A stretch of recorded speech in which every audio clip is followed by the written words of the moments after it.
Mark Chesnutt recalls the #1 hit he regrets recording. Mark Chesnutt, a prominent figure in 90s country music, championed the honky-tonk style during the decade. His songs like Bubba Shot the Jukebox, Brother Jukebox, and Too Cold at Home dominated the airwaves, catapulting 20 singles into the top 10 of the Billboard Hot Country Songs chart.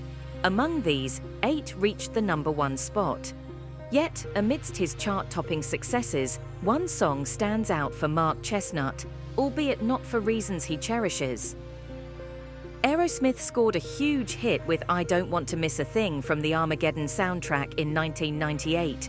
The following year, Mark Chesnutt reluctantly recorded his own version of the song, which surprisingly became his last #1 hit to date.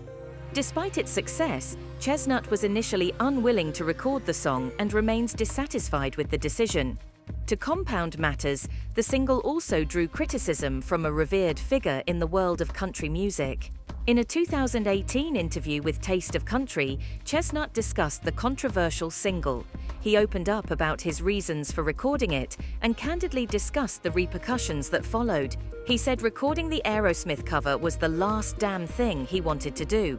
I did it because I knew if I didn't do it, they were going to push me on the back burner and I was going to lose my shot, he admitted. Then I wouldn't be on radio anymore. I knew that was going to happen.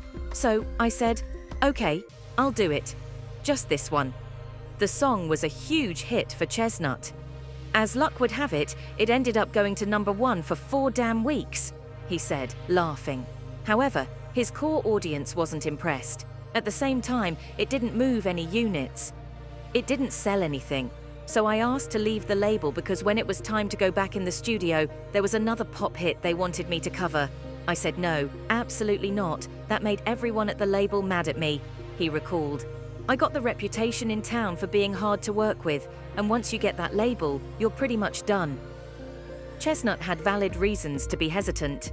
The record label pressured him into compromising his artistic integrity to record the song, which did not sit well with his fan base.